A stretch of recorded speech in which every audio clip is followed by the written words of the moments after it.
नमस्कार. फार्मिंगो crop care या YouTube चॅनलवरती तुम्हा सगळ्यांचं परत एकदा खूप स्वागत.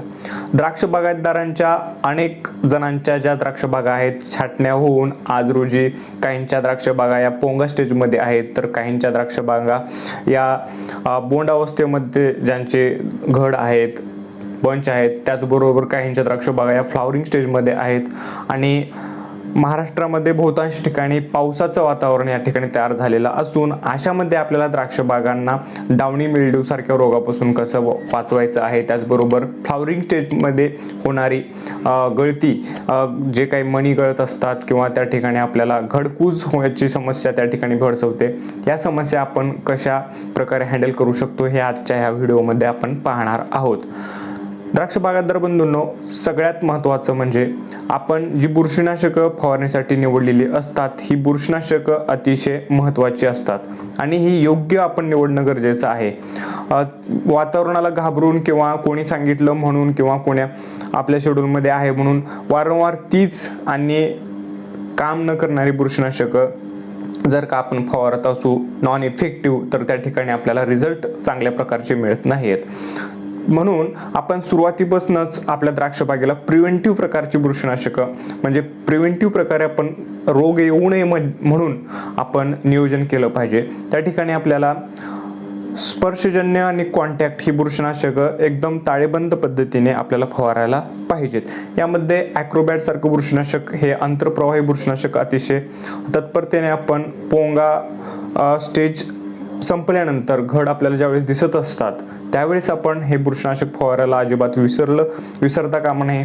त्याच ठिकाणी 16-17 ते 20 दिवसांच्या दरम्यान आपल्याला रिवर्स आणि कुमानेल ह्या दोन बुरशीनाशकांचं कॉम्बिनेशन अतिशय महत्त्वाचं जाणं गरजेचं आहे.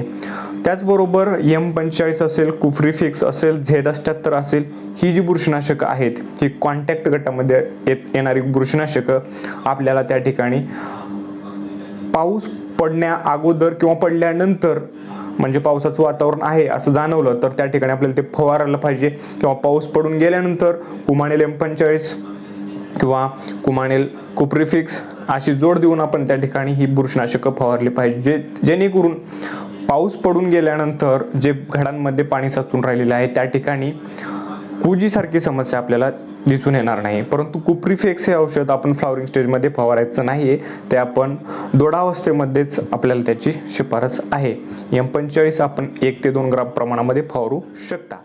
मित्रांनो, अशा प्रकारे आपण कॉन्टॅक्ट आणि आंतरप्रवाही बुरशीनाशकं निवडून त्यांचा योग्य त्या वेळेस उपयोग आपण करून घेतला पाहिजेत.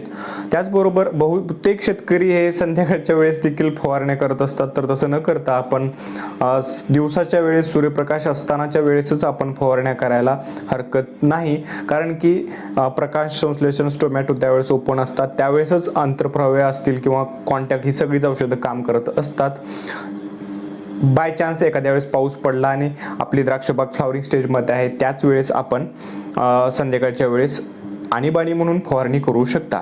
मित्रांनो, हे बुरशीनाशकं आपण या ठिकाणी पाहिली, परंतु अन्नद्रव्यांचं जे कॉम्बिनेशन असतं यामध्ये कॅल्शियम आहे, मॅग्नेशियम, बोरॉन हे तिन्ही एकत्र स्वरूपाचं लिक्विड कॉम्बिनेशन बाजारामध्ये उपलब्ध आहे. ते देखील आपण 20 ते 30 दिवसाच्या दरम्यान द्राक्षबागेमध्ये फवारणीसाठी वापरलं पाहिजे, जेणेकरून कॅल्शियम, मॅग्नेशियम, बोरॉन हे देखील आपल्याला रोगप्रतिकारक शक्ती वाढण्यासाठी पानामध्ये डावणीपासून किंवा इतर जे स्पॉट आहेत, जे रोग आहेत त्याच्यापासून प्रादुर्भाव होऊ नये म्हणून आपले पान सशक्त राहण्यासाठी कॅल्शियम, मॅग्नेशियम, बोरॉन यांचं कॉम्बिनेशन आपण फवारण्यासाठी वापरलं पाहिजे. त्याचबरोबर आपण दोडावस्थेच्या अगोदर जे 21 ते 25 दिवसाच्या मध्ये दरम्यान आपल्याला इडाफेरस सारख्या अन्नद्रव्याची फवारणी किंवा खालून आपण अर्धा किलो एकरी या प्रमाणामध्ये ते सोडल्यानंतर आपल्याला द्राक्ष बागेची जी पानांमध्ये पिवळे आणि हिरव्या प्रकारची जे आपल्याला एकत्रित कलर कॉम्बिनेशन दिसून येतं, जे पानं आपली हिरवी आणि पिवळी एकदमच कवले कवले स्वरूपामध्ये दिसतात, त्या प्रकारची समस्या आपल्याला त्या ठिकाणी दिसणार नाही. या प्रकारे आपण ह्या अन्नद्रव्यांचं देखील कॉम्बिनेशन आपण जरूर केलं पाहिजे. त्याचबरोबर आपण जैविक अन्नद्रव्यांची व रासायनिक अन्नद्रव्यांची जी स्लरी आहे ही स्लरी आपल्या एका मागच्या व्हिडिओमध्ये आपण दिलेली आहे, त्या व्हिडिओची लिंक मी डिस्क्रिप्शन बॉक्समध्ये देतो. ती स्लरी आपण आपल्या द्राक्ष बागेला साधारण 25 दिवसांच्या पुढून आपण चालू नक्कीच करायला पाहिजे. आणि ही स्लरी प्रत्येक वेळेस सोडत असताना 10 ते 20 दिवसाचं अंतर देऊन आपण सोडू शकतो आणि त्यावेळेस 20 लिटर या प्रमाणामध्ये आपल्याला ही स्लरी द्यायची आहे. ही स्लरी अतिशय महत्त्वाची आहे. ह्या स्लरीमुळे आपली पांढरी मूळ सशक्त राहील, त्याचबरोबर झाडांमध्ये जे झायलम आहेत ते ॲक्टिव्ह राहतील, त्याचबरोबर आपल्या झाडामध्ये जे आपण इतर आपण काय खतं देणार आहोत, ज्यामध्ये 13-0-45 असेल, 12-61 असेल, वॉटर सोल्युबल खतं आहेत, ह्यांचं अपटेक चांगल्या प्रकारे होण्यासाठी ही स्लरी मदत करत असते. त्यामुळे ही स्लरी आपण आवश्यक आपल्या द्राक्ष बागेमध्ये करून सोडणं गरजेचं आहे.